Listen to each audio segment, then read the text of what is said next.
Bueno, Padre, te damos gracias que podemos congregarnos con libertad esta mañana. Te damos gracias porque tú nos has permitido adorarte y alabarte. Y ahora tú nos permites escuchar tu palabra, escuchar tu voz. Queremos tener corazones rendidos y oídos atentos a lo que tú quieres hablarnos en esta mañana. Te pedimos que tú nos hables, que por tu Espíritu Santo aplique cada palabra tuya a nuestros corazones según cada necesidad. Te lo pedimos todo, Padre Santo, en el nombre poderoso de Jesús. Amén.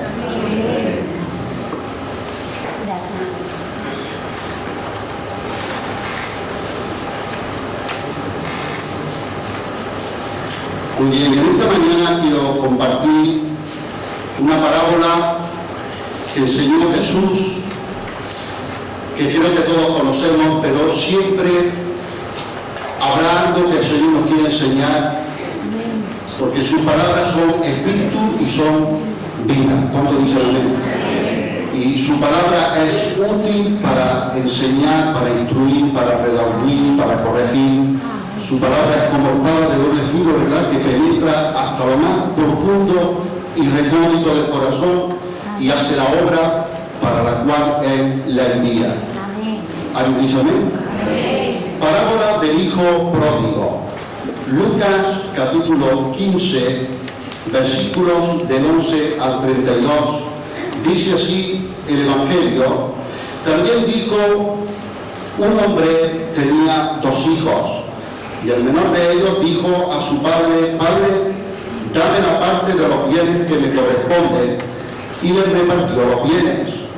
No muchos días después, juntándolo todo, el hijo menor se fue lejos a una provincia apartada y allí desperdició sus bienes viviendo perdidamente. Y cuando todo lo hubo malgastado, vino una gran hambre en aquella provincia y comenzó a faltarle. Y fue y se arrimó a uno de los ciudadanos de aquella tierra, el cual le envió a su hacienda para que apacentase cerdos. Y deseaba llenar su vientre de las algarrobas que comían los cerdos, pero nadie le daba.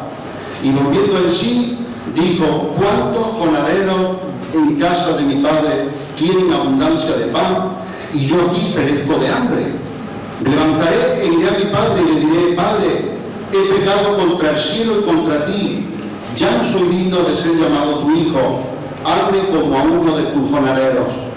Y levantándose, vino a su padre, y cuando aún estaba lejos, lo vio su padre y fue movido a misericordia, y cogió y se echó sobre su cuello y le besó. Y el hijo le dijo: Padre, he pecado contra el cielo y contra ti, y ya no soy digno de ser llamado tu hijo. Pero el padre dijo a sus siervos: sacad el mejor vestido y vestidle, y poned un anillo en su mano y calzado en sus pies, y traed el becerro gordo y matadlo, y comamos y hagamos fiesta, porque este mi hijo muerto era y ha revivido, se había perdido y es hallado. Y comenzaron a regocijarse. Y su hijo mayor estaba en el campo, y cuando vino y llegó cerca de la casa, oyó la música y las danzas. Y llamando a uno de los criados, le preguntó qué era aquello. Él le dijo: tu hermano ha venido y tu padre ha hecho matar el becerro gordo, por haberle recibido bueno y sano. Entonces se enojó y no quería entrar.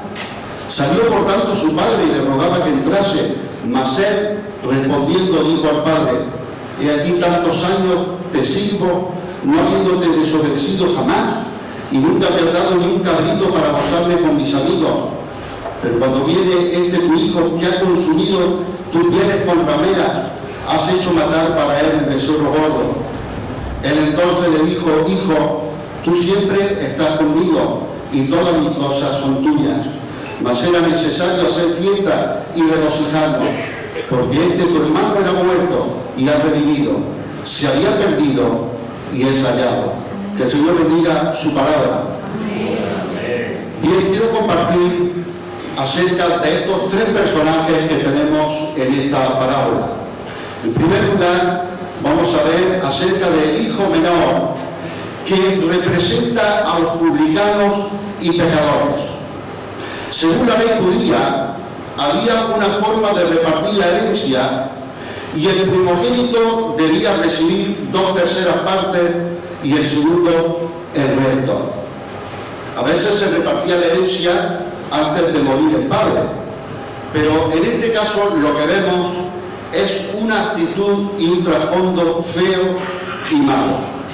El hijo menor llegó en un plan como diciendo: anda papá, venga y dame lo que es mío ya, y dame lo que es mío, porque de todas formas te vas a morir. En cierto modo lo que le estaba diciendo era eso. La forma de dirigirse al padre estaba cargada de insensibilidad, de impertinencia y de egoísmo. A veces hay personas, nosotros podemos ser una de ellas, que creemos que el mundo nos lo debe todo, que creemos que merecemos todo. Y la actitud de este hijo menor fue así. ¿Qué causas, tenemos que preguntarnos, podrían ser las que movieron a este joven a actuar así? En primer lugar, podría ser que estaba cansado de obedecer a su padre y ansiaba la falsa libertad. La libertad no es hacer lo que me da la gana. La verdadera libertad es hacer lo que debo con respecto a Dios. Hay muchas personas que dicen: yo hago lo que me da la gana, hago con mi vida lo que quiero, pero la palabra del Señor nos enseña que el que hace el pecado, el que practica el pecado, esclavo es del pecado. Pero Jesús dice: si el Hijo os libertare, seréis verdaderamente libres. Aleluya. Conoceréis la verdad y la verdad os hará libres. ¿Alguien me puede decir quién es la verdad? ¿Quién es la verdad? Aleluya. Damos gloria a Jesucristo. Este hijo menor, en segundo lugar, posiblemente deseaba escapar de la vigilancia de su padre. No una vigilancia de asfixiar, de ahogar, pero sí de una supervisión. Hay personas que no les gusta que nadie les supervise, pero yo creo que eso nos da seguridad, nos da estabilidad. Si podemos ser supervisados. ¿Cuántos desean y anhelan y necesitan la supervisión de Dios? En tercer lugar, este hijo menor no tendría confianza en la forma de administrar de su padre. No estaba de acuerdo en cómo su padre administraba. Y en cuarto lugar, este joven estaba engreído. Tenía un demasiado alto concepto de sí mismo. Como nosotros decimos, estaba muy subido, estaba muy creído. La reacción del padre es que el padre no discutió. El padre sabía que su hijo iba a tener que aprender por las manos. Mi hija pequeña me dice: papi, todos tenemos que aprender también de nuestros errores, de nuestras caídas, de nuestros golpes. Y gloria a Dios cuando aprendemos, ¿verdad?, de nuestros errores, de nuestras caídas, de nuestros golpes. Pero yo añadiría algo: ¿y por qué no aprender también de la obediencia? Amén. Porque hemos aprendido, podemos aprender de los golpes, de las caídas, de los errores, pero también podemos aprender y ver que no necesito tomar veneno para saber que mata. No muchos días después hemos leído: este joven lo juntó todo y se fue lejos a una provincia apartada. El mundo, no estamos hablando del cosmos, no estamos hablando del coto de Doña Ana, no estamos hablando de la sierra de Cazorla, con los flamencos, ¿verdad?, con los jabalíes, con los ciervos. No estamos hablando de ese mundo que Dios ha creado bonito, sino el mundo como un sistema anticristo. El mundo es como esa provincia apartada donde el pecador fija su residencia. Ahí es donde fijó su residencia este joven que se apartó. Se fue lejos a una provincia, dice, apartada. Y la palabra del Señor nos enseña que cada cual se apartó por su camino. Somos como ovejas sin pastor. Todos se desviaron, dice la palabra de Dios, a unas se hicieron inútiles. Y cuando me desvío, cuando me aparto por mi propio camino, hay caminos que a hombre le parecen buenos y su final es camino de muerte. Pero Jesús dice: yo soy el camino y la verdad y la vida, y nadie viene al Padre si no es por mí. Y cuando nos apartamos y nos desviamos, entramos en una inutilidad. Estamos inútiles. El pecado nos deja inútiles. Pero damos gloria al Señor que en Jesucristo podemos recuperar la utilidad. Dice aquí la parábola que cuando todo lo hubo malgastado, el Señor nos da una vida, nos da tiempo, nos da salud, nos da oportunidad de reconciliarnos con Él, tener una relación con Él, tener comunión con Él. Pero cuántas vidas son malgastadas. Con 15 años todos mis amigos me dejaron. Ahora que sepan que yo también los dejé a ellos. Eso nunca lo había pensado, lo he pensado hoy. Todos mis amigos me dejaron. Bueno, pues yo los dejé a vosotros. Gracias. Los dejé por otro. Los dejé por Jesucristo. Amén. Gloria a Dios.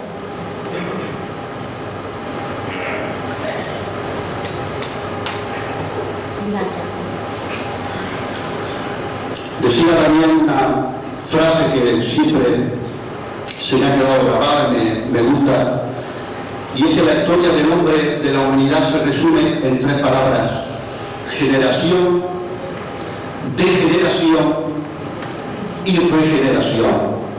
Dios crea al hombre, generación, el hombre se aparta de Dios, en su rebelión se independiza de Dios. No quiero que, como dice esta parábola, no queremos que este gobierne sobre nosotros, no queremos un rey que reine en nuestras vidas. Esa es la degeneración. Y la regeneración que Dios ofrece hoy, por medio de Jesucristo, el Espíritu Santo, que nos habla de un nuevo nacimiento. Si alguien está diciendo: si yo pudiera volver a nacer, el Señor te da esta buena noticia: puedes nacer de nuevo.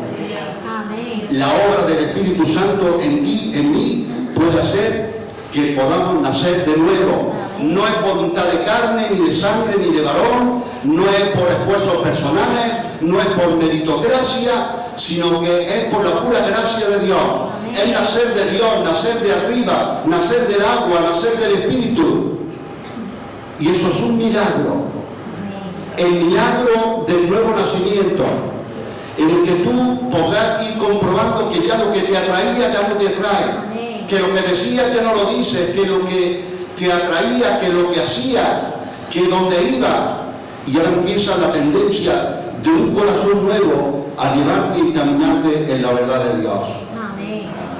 Ahora dice aquí la parábola que vino una gran hambre a esa provincia donde este joven se apartó, y entonces al venir esa gran hambre comenzó a faltarle. Y el pecado y una vida sin Dios nos lleva a la pobreza espiritual, a la decadencia espiritual. ¿Cuántos creen en la gracia de Dios? ¿Cuántos necesitan la gracia de Dios? Escúchame bien, no es que quiero insultarte, lo que voy a decir ahora mismo. Sin Dios somos unos desgraciados.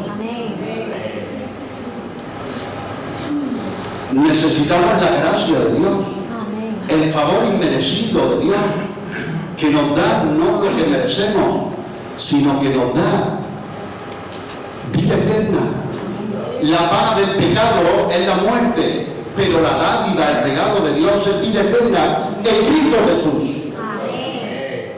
Y una vida en pecado, una vida separada de Dios, porque nuestros pecados ponen barreras, ponen muros, ponen distancia entre Dios Santo y nosotros pecadores. Y eso nos lleva a una ruina espiritual. Y cuando este joven estaba arruinado, dice aquí la parábola que fue y se arrimó. Otra versión dice se apegó. Se apegó. Cuando se apega tu alma a algo o a alguien, que sea bueno, que sea de Dios, porque si no nos puede traer mucha ruina, mucha desgracia. Amén. Y este joven se arrimó, se apegó a uno de los ciudadanos, el cual le envió a su hacienda a cuidar cerdos. La ley judía decía: maldito el que cría cerdos. Y cuando estamos perdidos y sin Dios y sin rumbo, tendemos a arrimarnos a quien no le conviene. El diablo nos puede poner a su servicio bajo la esclavitud del pecado, y eso es lo que le pasó a este joven. Y dice la parábola que deseaba llenar su vientre con las algarrobas que comían los cerdos. Anhelaba ya comida de cerdos. Y es que hay un vacío que solo Dios puede llenar. Amén. Yo le digo a mi hija, digo, mira, hay cantantes famosos que los han sorprendido por la mañana sacando de su mesita de noche una pistola para suicidarse. Lo tienen todo. Y el gran sabio Salomón decidió no negar, dice, nada a su corazón, sino que experimentó todo. Lo probó todo. Y al final, ¿sabe lo que dijo? El fin de todo discurso es este: teme a Dios y guarda sus mandamientos, porque esto es el todo del hombre. Amén.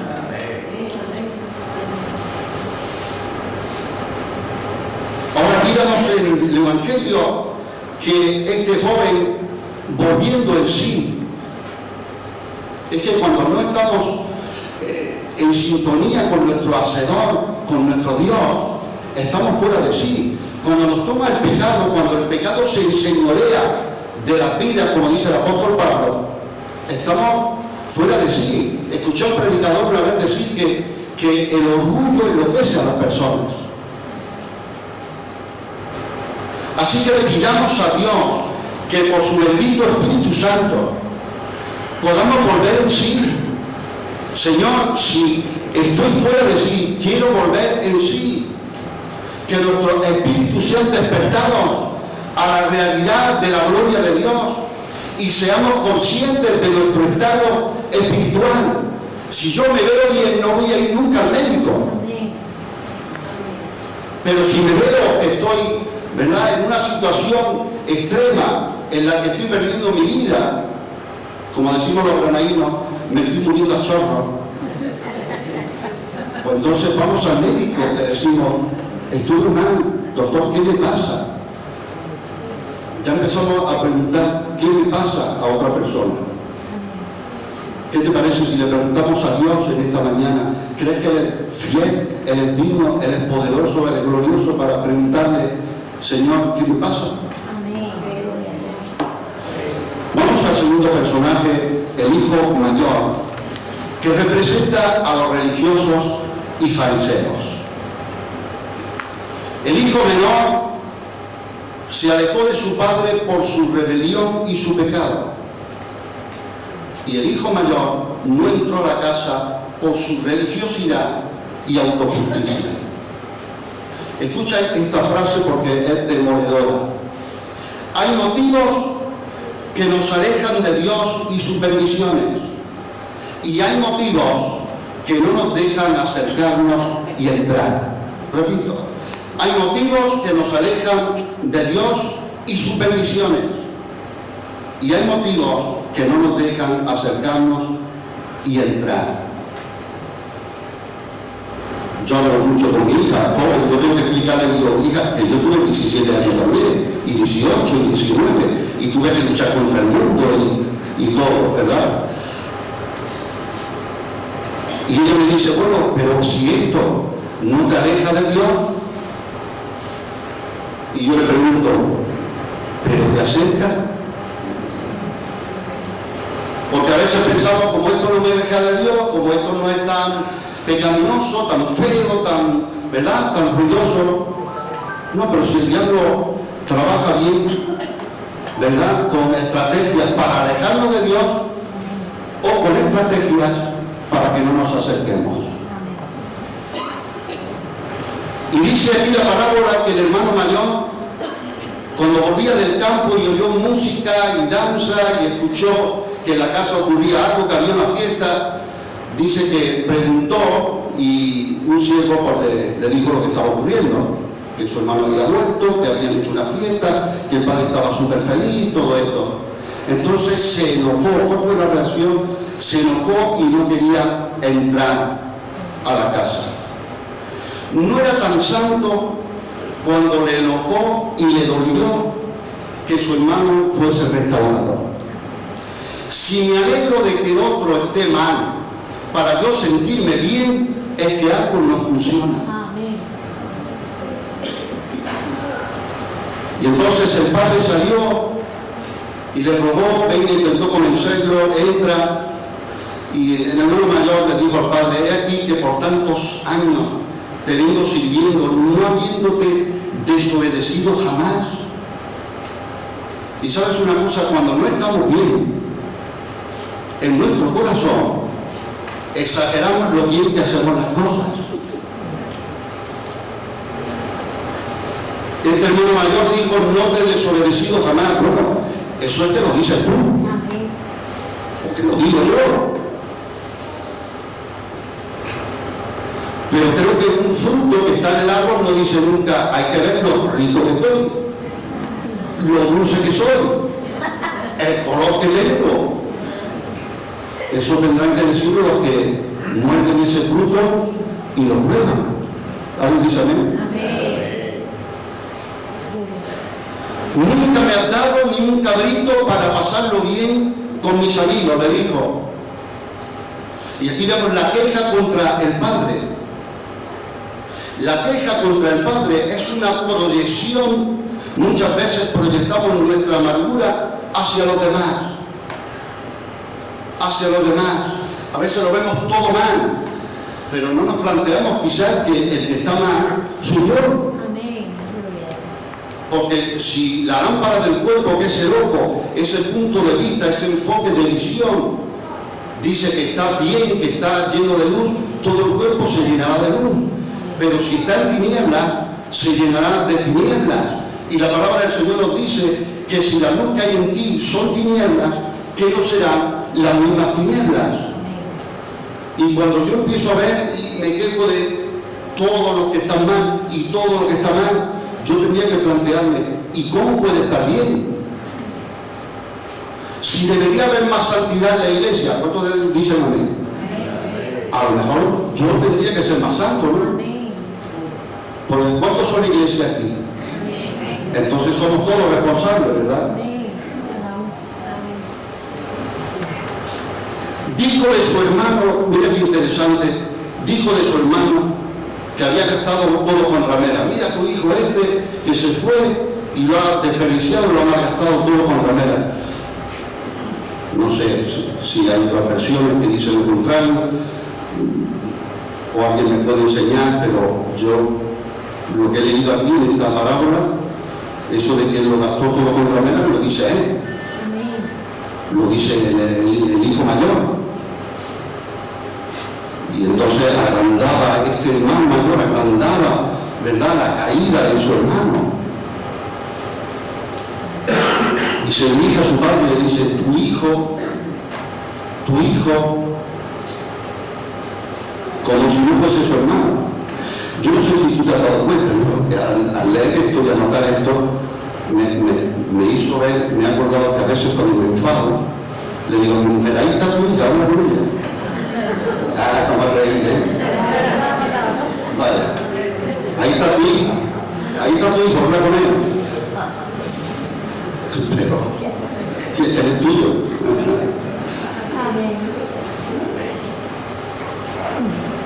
Y a lo mejor este se parece a mí. Se dirige a su padre: tu hijo, ya me han gastado todo, como si no fuese su hermano.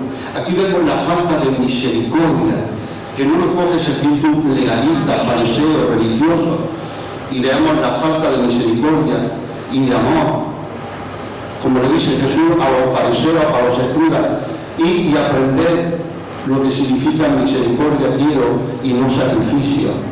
Muchos sacrificios, muchos rituales, muchos holocaustos, ¿verdad? Pero se había olvidado de la misericordia y del amor.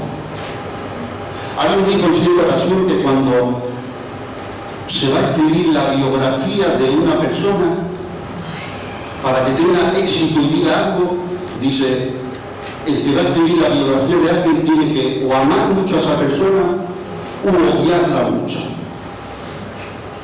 para que diga algo el libro. Pero si tiene indiferencia, no diga nada. Y a veces pensamos que lo contrario del amor es el odio, pero hay algo que es veneno mortal, se llama indiferencia. Vamos al número 3, personaje número 3, el padre amoroso y el becerro gordo. ¿Cuántos están aquí todavía? Díganme.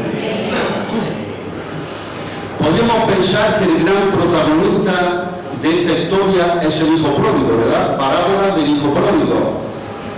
Pero podría llamarse muy bien la parábola del padre amante. Igual que cuando leemos, ¿verdad?, Hechos de los Apóstoles, ¿lo han leído? Se podría llamar muy bien Hechos del Espíritu Santo, ¿verdad? Al hijo menor, cuando el padre lo ve lejos, fue y lo abrazó y le besó en su cuello. No esperó a que se bañase y oliese bien, porque olería horrible. Estaba sucio, no le dijo, hijo, ve, cámbiate, dúchate y luego comemos juntos y hablamos lo que tengamos que hablar. No, lo abrazó, le besó en el cuello. Y esto me recuerda la historia de un pintor que iba por la calle y vio a un vagabundo que se caía a trozos, podrido. Y le dijo, mira, te voy a dar una tarjeta, una dirección, me gustaría hacer un cuadro, una pintura, un retrato tuyo. Quedamos el martes a las 11 de la mañana. Llegó ese martes a las 11 de la mañana, llaman a la puerta del estudio del pintor y al abrir este pintor la puerta se encuentra a un hombre bien arreglado, oliendo bien a colonia, bien aseado, con buena presencia, y le dice el pintor, ¿usted quién es? Ah, habíamos quedado aquí a las 11 de la mañana, respondió el otro. Dice, a las 11 de la mañana. Sí, usted me dijo que viniera, que iba a pintarme, que iba a hacer un retrato mío. Y entonces el pintor le dijo, ¿usted no será el vagabundo que me encontré en la calle? Y dice, sí, soy yo. Y el pintor le respondió, así no me sirve.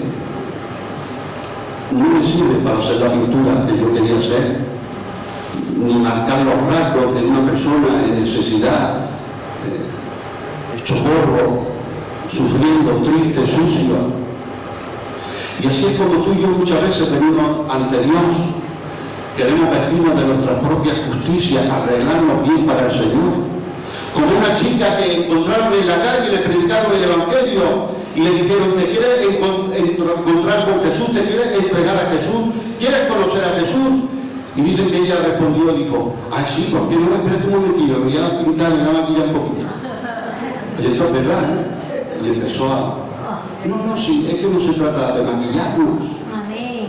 Se trata de que Dios quiere hacer algo nuevo. Que Dios quiere transformar nuestras vidas y en lugar de un corazón de piedra, darnos un corazón de carne. Y no podemos venir con nuestra autojusticia, porque la única justicia que nos va a valer un día delante de Dios en su juicio, en su tribunal, es la que Cristo nos ha imputado. Y la palabra de Dios lo dice claro, al que no conoció pecado, por nosotros lo hizo pecado. Dios pone a su Hijo y lo hace pecado para que nosotros seamos hechos justicia de Dios en Él.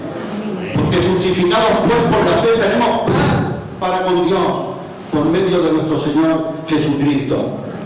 La religión universal, la más grande del mundo, es la autojusticia. Pero nuestra justicia, nuestras obras de justicia son como trapos de inmundicia delante de la santidad de Dios. Como cantamos con esa antigua canción, ven al Señor tal como está, vengo a ti tal como soy. Sí que al Señor no le vamos a impactar por la fachada. Dios ve y mira el corazón. ¿Cuánto dice amén? Y qué bueno que el padre, cuando el hijo menor viene, el padre no le reprocha nada.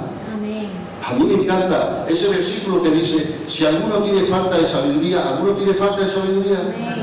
¿Alguno se ve muy falta de sabiduría? ¿Cuántos se sienten necios? Díganme. Bueno, estamos en parvulitos entonces, ¿no? Bueno, pues yo digo amén contigo también. Falta de sabiduría, que dice, pídala a Dios, el cual será abundante en dar. Dice, y da abundantemente y sin reproche. Qué bueno. Sí, yo te voy a dar, pero que sepas que aquella vez, sí, yo te voy a perdonar, pero que sepas que me hiciste mucho daño. Sí, yo te voy a, pero que sepas. Entonces, mira, hay que tener mucho cuidado con eso del perdón. Recuerdo una chica muy discipulada que salió hecho polvo del discipulado. ¿Qué ha pasado? Dice, no, que se habla del perdón, que no hay que terminar con nadie. Y después de la reunión han venido una pila de gente a decirme, porque yo contigo, porque tú me hiciste, porque no sé qué, pero te perdono, porque no sé qué, no sé qué. Y la muchacha salió de allí arrastrándose. El perdón es mucho más profundo que una expresión de boca para salir del paso,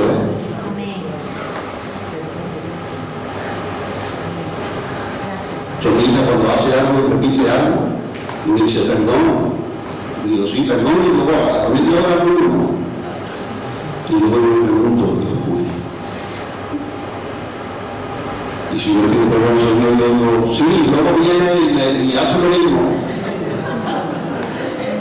Esto se pone emocionante, ¿verdad? No le reprochó nada. Eso no significa que Dios no nos trata, que no nos moldea, que no nos disciplina, que no nos estrecha, que no nos quiere formar. Pero hay un momento y tiempo para todo y hay que saber cuándo hay que corregir, cuándo hay que amar, cuando el Padre no le reprochó, no era el momento de reprochar. Le vistió con ropas que representan el honor. Le puso el anillo que simboliza autoridad, porque dice la palabra de Dios que a los suyos vino y los suyos no le recibieron. Pero a todos los que creen, a todos los que le reciben, les da potestad, les da autoridad de ser hechos hijos de Dios. Así que no todos son hijos de Dios. Eso es una mentira universal. Hijos de Dios son los que han recibido, los que han creído, a los que le creen, a los que le recibieron. La palabra de Dios dice que los hijos de Dios son guiados por el Espíritu de Dios. Y si yo soy guiado por otra cosa, pues me tengo que plantear de quién soy hijo. Porque Jesús le dijo a los fariseos, a los principales religiosos, vosotros sois de vuestro padre el diablo, porque las obras del tal queréis hacer. Y le dio un anillo que simboliza autoridad y le calzó con zapatos. Mira qué bueno, que los hijos tenían zapatos, los esclavos no. Y Jesús le dice a sus discípulos, ya no llamaré más siervos, sino amigos. Dios como Padre está deseando de hacer esto con todos los que volvamos a Él. Y el Hijo recibió esa gran bendición al volver. Y al volver con el corazón y la actitud correcta. Me he puesto mi tablet en letra grande. Enfatiza la actitud del hijo menor. ¿Por qué enfatizarla? La palabra de Dios dice que la ofrenda que a Dios agrada es un espíritu humilde, un corazón quebrantado. Tú no desecharás, oh Dios. Y el hijo menor vino con una actitud quebrantada, un corazón humilde. Papá, no soy digno de ser llamado tu hijo. Hazme como uno de tus trabajadores. He pecado contra el cielo y contra ti. Cuando nos postramos, es que el Señor no miente. Cuando nos humillamos, el Señor nos levanta. Y cuando nos enaltecemos, el Señor nos humilla. Dice que subió un predicador joven, a predicar por primera vez, recién salido del seminario de la Universidad Bíblica, y subió con mucha seguridad, con un cuello alto, esplendoroso, y cuando se puso enfrente de la congregación, se le quedó la mente en blanco, se puso nervioso, se confundió. Al final oraron y se bajó. El hombre bajó así. Entonces se le acercó un anciano y le dijo: si hubiese subido como ha bajado, hubiese bajado como ha subido.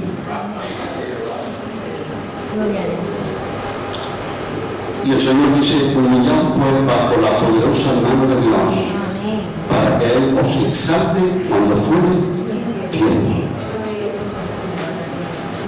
Y si Dios te quiere levantar, nada ni nadie lo puede parar. Me dijo eso un pastor hace mucho tiempo, David Verde. Me dijo: lo que es de Dios no hay quien lo pare, ni lo detenga, ni lo pueda destruir. Ahora tengamos temor de Dios, de no hacerlo en nuestro ego, nuestra carnalidad, en nuestra humanidad, porque entonces podemos ser quebrantados. ¿Cuántas veces hemos explicado la bendición de la cruz, el sacrificio de Jesús que nos salva a todos? Pero ¿cuántos se quedan sin el regalo si cierran y endurecen su corazón? Al hijo mayor, con amor y paciencia, el padre le rogó que entrase a la casa. Les rogó, lo dice así, les rogó que entrase a la casa. Y esto me recordaba lo que decía el apóstol Pablo, que hemos recibido de Dios el ministerio de la reconciliación. Y es como si Dios mismo rogase por nosotros, reconciliar con Dios. Y yo te ruego, aquí en esta mañana, si estás aquí o en tu casa después, yo te ruego, reconcíliate con Dios.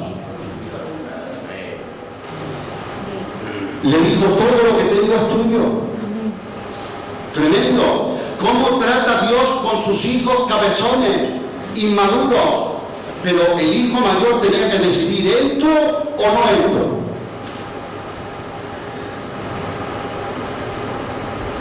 Y termino describiendo un poquito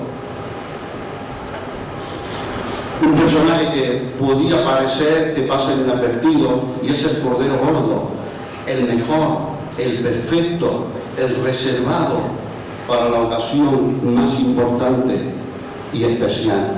Leí que cuando iban a hacer los holocaustos y sacrificios, había rabinos dedicados a abrir el animal y ver por dentro, incluso no solo por fuera si estaba tuerto o cojo de una pata, no, incluso abrir y mirar en las entrañas a ver cómo estaba el animal, si hay defecto o no, para ver si era agradable para el sacrificio, si era acepto.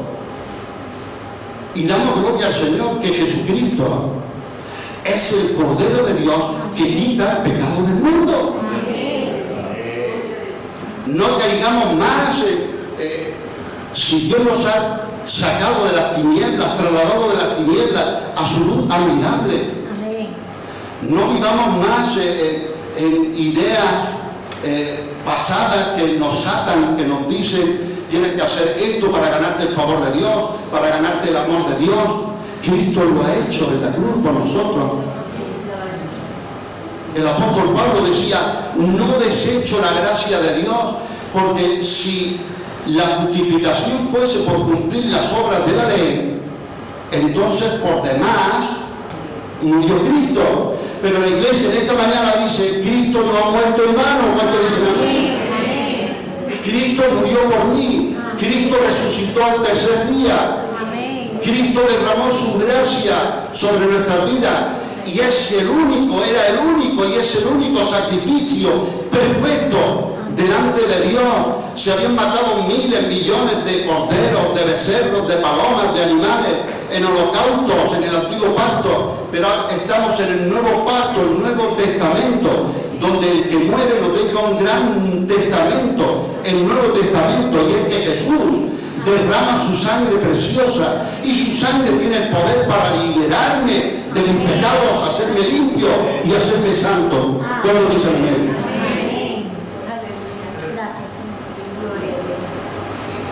Así que en esta mañana, con esta parábola, yo creo que podemos decir, pues, todos en cierta manera somos como ese hijo pródigo, ¿verdad? Que se aparta de Dios, que se va a una provincia perdida, que malgasta su vida. Y qué bueno, Señor, que podamos volver en sí, volvernos a Dios. En cierto modo, seguramente más de uno somos también ese hermano mayor que se ha comportado de forma legalista, que ha señalado y ha dicho, ese pecado no se tiene que permitir en la iglesia, cuando hace 3 meses después te va a ser el mismo. Y se nos olvida. Cuando llegamos al Señor, ¿verdad? Creo que todos nos vemos muy malos. ¿Y cómo el Señor me ha salvado? El primer encuentro que tuvo Pedro con Jesús, ¿cuál fue la reacción de Pedro? Señor, apártate de mí, porque soy un hombre pecador. Pero luego fue pasando el tiempo, estuvo con Jesús 3 años, discipulado, en el trío de intimidad de Jesús, algo se le subió un poquito, porque dijo, Señor, aunque todos te miren, yo no. Y tenemos que tener cuidado, que parece que en la conversión nos vemos muy malos y con el tiempo a lo mejor nos vemos demasiado buenos. Y no tenemos que olvidar de donde Dios nos sacó para poder tener misericordia con aquellos que Dios quiere sacar. Porque tendré misericordia con quien hace misericordia.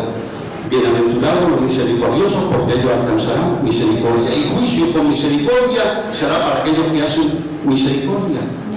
¿Cómo quieres que sea el juicio contigo, conmigo? Señor, ten mucha misericordia. Aleluya. Y el protagonista, de verdad, Padre, gracias, Padre, que tú nos has creado, tú eres nuestro hacedor, pero qué bueno, Señor, que cuando nos hemos perdido, ahora tú nos adoptas, nos has adoptado.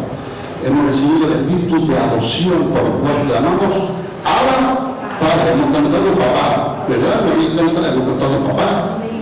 Nadie puede decir a Dios papá, eso. Yo sé que en otros países dice papito, ¿verdad? Papito. Conocí una mujer que era latina y se casó con un español. Me decía, mi marido me dice, a mí no me digas papito, no me digas papito. Papá suena, bueno, pues sí, Abba, Padre, Abba. Papá. Y es el Padre perfecto que nos adopta cuando nadie lo haría. Y gracias por la fiesta. Se hizo una fiesta, ¿verdad? Por el hijo que había muerto. Han dicho por sí por ahí, ¿verdad? Amén. Por el hijo que había muerto. Y dice la palabra de Dios que hay fiesta en el cielo cuando un pecador se arrepiente. Si tú te arrepientes hoy, habrá fiesta en el cielo. Por tu vida, por tu vida. En tu amado. Ay, a mí nunca me han celebrado un cumpleaños. Conocí un chico en la comunidad que me dijo que jamás le habían celebrado el cumpleaños, ni sus padres, nadie. Nunca le habían celebrado. Pues mira, si tú te arrepientes hoy, el Señor con su sangre hará una fiesta en torno a ti. Aleluya. Padre, te damos gracias, Señor, por tu palabra, por tu evangelio. Gracias. Gracias, Padre amoroso, no hay nadie como tú. El amor nunca deja de ser porque tú eres amor, porque Dios es amor. Queremos reconocer en esta mañana, Señor, que si te amamos es porque tú nos amaste primero. En nosotros no hay mérito alguno. Los méritos son de Jesucristo, nuestro Señor y Salvador, al cual alabamos en esta mañana. Señor, que cuando volvamos a nuestros hogares, con nuestros familiares, con nuestros amigos, y nos digan de dónde vienes, podemos decir, vengo de alabar y adorar a Jesucristo, a mi Señor. Me he reunido con mis hermanos y mis hermanas para adorar a mi Señor y Salvador y comer de su palabra. Gracias, Señor, te damos. En esta mañana te rogamos, Padre Santo, que tu Espíritu Santo obre en los corazones de todos aquellos y aquellas que tienen que volver en sí, que están viviendo perdidamente, malgastando su vida, malgastando, Señor, la existencia que tú le has dado, malgastando, Señor, su eternidad. En el nombre de Jesucristo te rogamos que tú les hagas volver en sí. Solo tu Espíritu Santo puede convencer de pecado, de justicia y de juicio. Por cuanto son asesinos, por cuanto son ladrones, por cuanto no, la palabra de Dios dice de pecado, por cuanto no creen en ti. Si tú piensas que eres bueno o no eres tan malo como otros terroristas o asesinos o violadores, tienes que pensar que pecado es no creer en Jesús. Señor, convence por tu Espíritu Santo, atrae con esas cuerdas de amor que hemos escuchado en esta mañana, atráenos a ti de nuevo y concédenos tener la actitud que a ti te agrada. Tú dices a tu iglesia que prediquemos el Evangelio a aquellos que no te conocen, por si quizá, dice tu palabra, Dios le conceda que se arrepienta. Y Señor, queremos reconocer en esta mañana que eres tú quien concede que podamos arrepentirnos. Es que incluso hasta el arrepentirnos es un don tuyo. Es el don que más necesitamos y que menos pedimos. Señor, concédenos el don del arrepentimiento. Que podamos volvernos a ti.